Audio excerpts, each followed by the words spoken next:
Hello, welcome to the latest breaking news. In this video, you will see important news on use of trending and breaking. Please like this video, subscribe this channel. Diana's brother says her press attention more dangerous than Kate's scrutiny. But in an interview to broadcast on Sunday with Laura Kuenssberg, he also said he worries about what happened to the truth amid conspiracy theories about Catherine. He also told me about violence he and his sister suffered at home. As children, he and his sister Diana were punished by a nanny in painful ways, he said. He has just written a book, A Very Private School, about the shocking levels of violence and sexual abuse that he suffered as a young boy when he was sent to boarding school at the age of 8. Reliving the experience led to him suffering a breakdown and receiving residential treatment for trauma, but he is resolute abuse victims must speak out. Earl Spencer, one of the most prominent aristocrats in the country, said damaging violence to children affects them, whatever family they are born into. He is perhaps best known for his criticism of the press after his sister's death in 1997, when he gave a controversial speech at her funeral, promising to protect William and Harry from the kind of intrusion their mother received.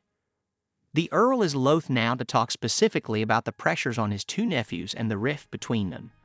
But after weeks of speculation online about the health of the current Princess of Wales, I asked if he thought today's pressures were more potent.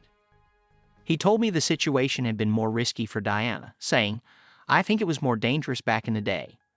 Diana died when her car crashed as it entered an underground tunnel in Paris while it was being pursued by photographers.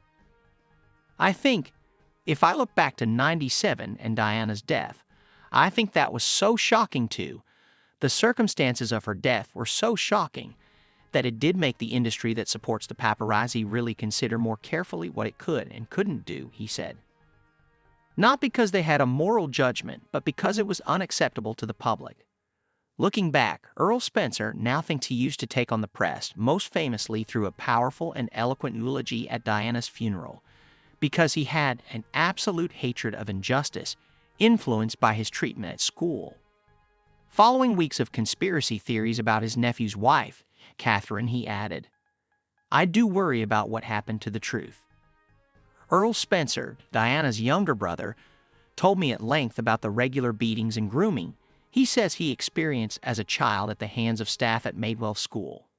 He has alleged in his book that a female member of staff groomed and abused him and other young boys in their dormitory, and also that the school's then headmaster, John Porch, inflicted brutal beatings. The Earl explained he did not tell anyone at the time about the abuse due to the biggest unwritten rule at the school being don't tell tales. Madewell School said in a statement, "It is sobering to read about the experiences Charles Spencer and some of his fellow alumni had at the school, and we are sorry that was their experience.